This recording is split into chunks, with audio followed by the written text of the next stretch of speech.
Saka disebutkan ikut memukul. Di dalam tuntutan terjadi pemerkosaan, ditusuk bagian dada kiri dan perut. Sementara fakta persidangan, baju yang dipakai oleh korban tidak berlubang sama sekali. Berulang kali saya tanya, apakah Juga ada polisi yang kesini sebelum Ibu Titin yang datang dari Polresta Cirebon sama dari Bandung. Di sini menanyakan 3 DPO dan menunjukkan foto-fotonya dan nama-namanya. Saka tuh di situ diperlihatkan di HP polisi. Saka tidak mengenali sama sekali. Dan bahwasanya Peggy yang sekarang itu beda jauh sama yang difoto. Sempat diperlihatkan sama polisi. Beda jauh sama yang difoto di HP polisi. Kalau pihak polisi sudah memiliki dokumentasi lengkap, baik dalam surat BAP dan putusan pengadilan, tidak perlu menyuruh lagi Saka membawa dokumen. Ini bukan peradilan 2 kali Saka. Saka cukup menjadi saksi nanti di pengadilan, tidak perlu lagi menjadi saksi. Ya. Kalau hanya ini dibuat saksi hanya untuk membuat tersangkanya DPO-nya 3 menjadi 1, itu justru merugikan Saka. Artinya, Saka ini dihukum karena adanya 3 DPO yang turut serta bersama-sama membunuh. Kira-kira seperti itu ya, benar? Ya, gitu kan kamu?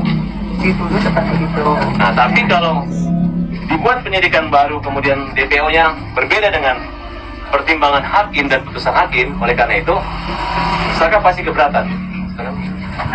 Yang ikut-ikutan mencari popularitas, komen ikut seolah-olah berjuang, padahal hanya karena mau terkenal, benar-benar mau ikut namanya pamor, seolah-olah dia adalah berjuang.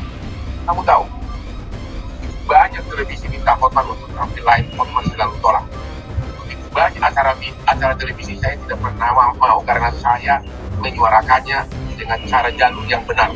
Balik-balik tim Hotman 911 yang banyak, tapi Hotman tidak mencari popularitas.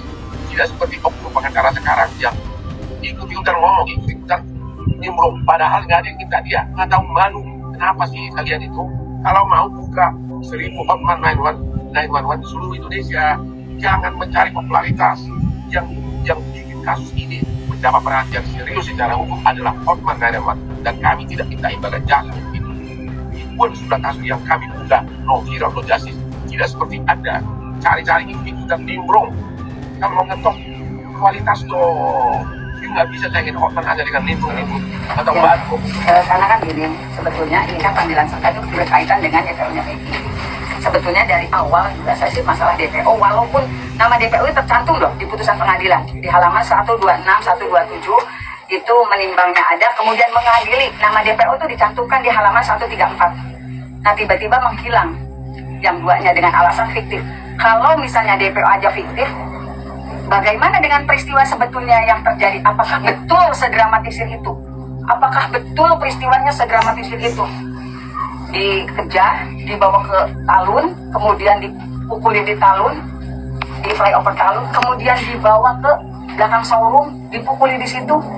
Di dalam tuntutan terjadi pemerkosaan, ditusuk bagian dada kiri dan perut. Sementara fakta persidangan, baju yang dipakai oleh korban tidak berlubang sama sekali. Berulang kali saya tanya, apakah betul saudara saksi waktu itu Dokter Rahma yang dihadirkan, pakaian itu yang digunakan oleh korban saat pertama kali datang ke rumah sakit? Terkonfirmasi betul.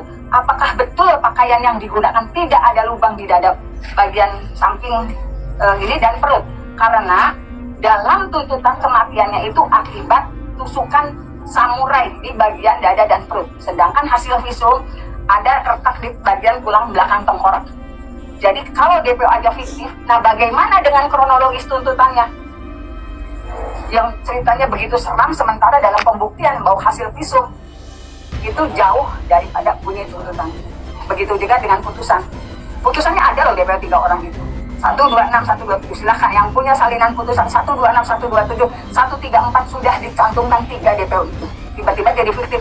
Berarti perkaranya ini mau dibawa kemana dulunya? Apakah dulunya memang fiktif? Kronologis kejadiannya fiktif.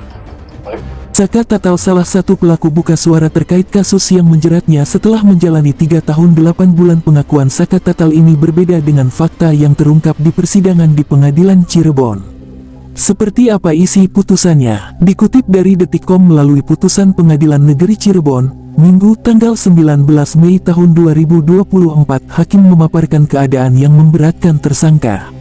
Hakim menyatakan perbuatan Saka Tatal dengan teman-temannya meresahkan masyarakat dan membuat kedua korban meninggal dunia. Perbuatan Saka Tatal dan teman-temannya telah membuat korban Eki dan Vina meninggal dunia. Demikian dikutip dari putusan Hakim Pengadilan Negeri Cirebon dalam pertimbangan hakim yang memberatkan terdakwa.